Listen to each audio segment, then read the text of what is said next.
We are playing a little fair or foul as we're going to be talking about if the Chicago Bulls should be listed as a team ready to take a major leap forward this upcoming season. We're also going to be talking about if the Chicago Bulls should be looking to trade for a superstar. And so before we jump into all of that, I first want to remind you to slam dunk on that subscribe button, just like Modest Mazella's slam dunks in games. And so in exchange for slamming on that subscribe button, I'm going to give you nothing but daily content around the Chicago Bulls. And so make sure that you hit that like, you hit that subscribe, and you join the Chicago Bulls Insider family as we talk nothing but Chicago Bulls basketball. And so with that being said, let's go ahead and let's jump into it as we're talking about the first topic here. And that is it fair or foul the Bulls left off the turnaround team list? And so if you've not got a chance to see this, you can head over to ESPN.com under this particular article. And within this article, you have insiders, and they have voted on just various topics here leading into the NBA season. And so this is a series, I believe, that ESPN is going to continue to do, obviously, until we get to the NBA season. And so within this particular piece, one of the first things that they talk about is team turnaround and which teams will make a major leap. And so this is the teams that were listed in this article and the order. And so it has the San Antonio Spurs and the Atlanta Hawks tied for number 1. It has the Philadelphia 76ers at 2, the Orlando Magic at 3, the Minnesota Timberwolves at 4, and the Houston Rockets at 5. And so fair or foul that the Chicago Bulls are not on this list? And so I think that it is absolutely fair that the Chicago Bulls are not listed on this list. I think that it is going to be a huge plus if the Chicago Bulls can just get more past the 500 mark and then also to just qualify for the playoffs. I think that that has to be the goal for the Chicago Bulls. And I'm not talking about the play-in situation. I'm talking about just qualifying for the playoffs and getting out of the play-in situation. And so I just think that when you're talking about major turnarounds and just looking at the history of this team, here's another data point to take a look at. And so this is something from ESPN as well. And so this was written about 5 days ago. And it says the stat that could swing every NBA team's 25-26 season. And this is what it said about the Chicago Bulls. And so the number is 164. And it says that the Bulls have been the embodiment of NBA mediocrity for years. They have the record to prove it over the past 4 seasons since they added DeMar DeRozan, Lonzo Ball, and Alex Caruso to start a new era for the franchise. The Bulls are 164 and 164.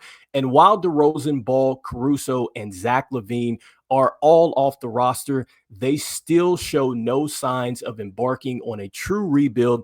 They sought players in trades for Ball and Caruso instead of draft picks, meaning they're poised to end up right back near 500 in 25-26. And so that was ESPN a couple days ago, just giving you a number to remember. And so this is why, I'm just like, look, if the Bulls can just make a slight improvement, I'm just going to be happy with that. And in fact, I think if ESPN had an article that was talking about teams that could maybe make just a minor step forward, I think that you could maybe argue the Bulls could be right there, because I do like what they have with Noah Asingay. I think that he's a player that really, to me, I think he could be a surprising player for the Bulls.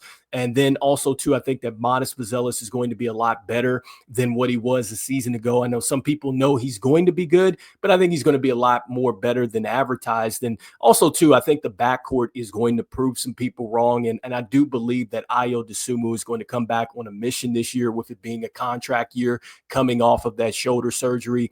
And then you do have Isaac Okoro, who, to me, he could do the same thing that Josh Giddey did last season, which is really come over to a new team and the change in scenery and really help this team that way. So I do see that this team could make a minor push, but make no mistake about it, when you look at the Eastern Conference, it's not like the conference, I think, got worse, because, yes, you could look at this and go, okay, well, the Pacers, they don't have Halliburton. I get that. The Celtics aren't going to have Tatum, but still, both of those teams are going to be super competitive. The Knicks, I get that they lost their coach, but the roster is still there. The Cleveland Cavaliers, they went out and got Lonzo Ball. They still pretty much have their roster intact.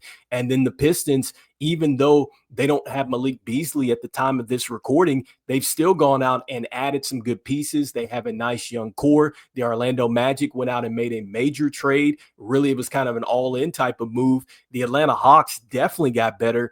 The Heat, I'd say you could argue with that team, maybe didn't get as good, so that's something that you can debate. But I just think that the Eastern Conference and just the path that the Bulls have to take, it's teams that have gotten a little bit better. And so you do have a chance to maybe, make a little step forward. We'll see what happens to the Bucks. And again, some of these teams that I mentioned that are going to be without their star, but it is going to be, I think, just a huge step forward if the Bulls could get into that major leap list, which I don't think that they are in, because those teams that were listed, I think that those teams are ready to not only get into the playoffs, but I think that they would be willing to actually get in there and make some noise. But anyway, you guys let me know, fair or foul, should the Bulls be listed on that turnaround team list? I'd love to hear what your thoughts are. And so the next thing that I wanted to talk about is, should the Bulls trade for a superstar? And so this is fair or foul as well. And so this is going into that same particular article. And once again, like I said, they talk about different types of topics. And so team turmoil was one of those as well. And so they voted on that. But they do have the next superstar to requested trade will be with a question mark here. And so they have 5 stars on the list. And so this is the players that they have listed on the list. And so you have Zion Williamson, you have Giannis, you have LeBron James, you have Ja Morant, and then they have Trae Young at number 5 as the 5 players that could be next to go out there and request a trade. And so that just makes me think, okay, well, should the Bulls go out there and trade for a superstar? And so here's the plus about going out and getting a superstar. And so when you get a superstar, then you're getting a player that really kind of steps in as your franchise player. And so when you look at like a guy like Zion, which we're going to talk about that in a moment, you're looking at a player that is young. I believe he's 24 years old. And so, if he can get things together, then perhaps you could trade and get you a franchise player that way. I know Giannis is older, but still, I think that he would come in and he would be, your best player and, so to speak, your franchise player. I think if you were to trade for him, think the same would probably be with like a guy like Ja Morant as well. LeBron James, not so much at this point in his career. I get all the stuff that he's done, but just looking at, hey, this is a player that's going to lead your franchise forward. And so, I think that first, when we tackle, who could possibly come to the Bulls, let's look at the players that have been rumored around the Chicago Bulls, and let's start with Zion. So I think that Zion, to me, he's the player that I feel like the Bulls could most likely trade for. And I think that with him and just the way that management is now with the Pelicans, I think that they are going to be at some point looking to move on, especially if things don't work out this season. I could see that the Pelicans would be looking to go ahead and shop Zion. Now, would the Bulls be a team that should definitely pick up the phone? Sure, they absolutely should pick up the phone, but I'm a little hesitant here with Zion because, the plus about Zion, and I'll go into that before we look at the risk here. He's a 2-time All-Star, so you would get the experience. He's a younger player at 24, so those 2 things really check the box with the way that AK is trying to build the roster with going younger, getting some experienced players. You're getting a player that can go out and get you a bucket, 24.6 points a game. He really could be a double-double type of threat out there as far as getting boards and everything with the 7.2 rebounds, 5.3 assists, 56.7% from the field. This is a guy that, he lives in the paint and he attacks the rim. So I get that. It'd be a plus, especially with the way that this team wants to run up and down the floor. So you can imagine how exciting that would be if you can keep him on the floor.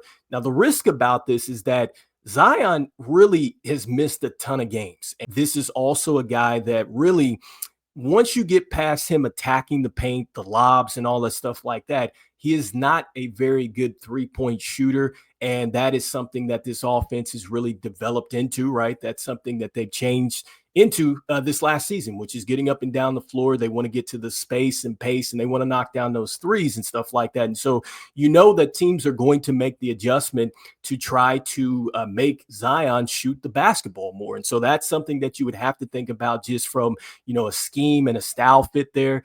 And then, you have to think about it from the injury standpoint. So those are a couple risks. And so here's the thing that I would say about this. And so with Zion, one of the things that I would say is that is it worth giving up the draft capital to get him? Number one. And number two, are you willing to give up your young core for that? Because I do think that Zion is probably going to be the guy that, he can be probably had in the trade, and maybe you can get him for the least amount, right? Versus a Giannis and the rest of those guys there. But is it going to be worth giving up a Coby and Io, guys who have really, I think, established something with this and really are showing us that they could perhaps take a step forward, especially if they have more of a defined role. And then, with a guy like Modest Bazelis, which I am not in favor of letting him go. I think that that's something that the Bulls would have to probably part ways with in a Giannis deal. I'm not sure if the Pelicans would want to do something like that, but he would be a guy that I would say would be untouchable, excuse me. And then when it comes down to your guard with Josh Giddey, assuming that he takes a long-term deal, he would be tradable there. If he does the qualifying offer, he would have to, waive the no trade, or he has a no trade clause, so he would have to waive it, if that situation were to happen. But I just wouldn't see the Chicago Bulls changing their system, their style of play, which really I think fits Josh Giddey in this backcourt, and then breaking it up. And so, do you want to break up your young core? Do you want to take some of your draft capital and give it up for Zion? And then, the next thing that I would say too is that when you do this, you're speeding up the timeline, right? And you're actually going back into something that AK has already done already, which is where he went and made the trade to get Vooch. You made the trade to go out and get DeMar DeRozan. So I get that Zion is younger, but you're kind of in a way kind of repeating, what you've done in the past, which is trying to skip steps and trying to speed up things. And I just think that the Bulls at this point in time, if you're looking for a superstar, that's fair, but you should probably get some draft capital and then go get you a superstar via the draft. Like if you're looking to model after, say what OKC has done, you need to invest into your draft capital. That way you can possibly get a superstar player. You can get a player that would be on a rookie scale type of contract, and you can build with that. And so you can continue to build out the team, because remember,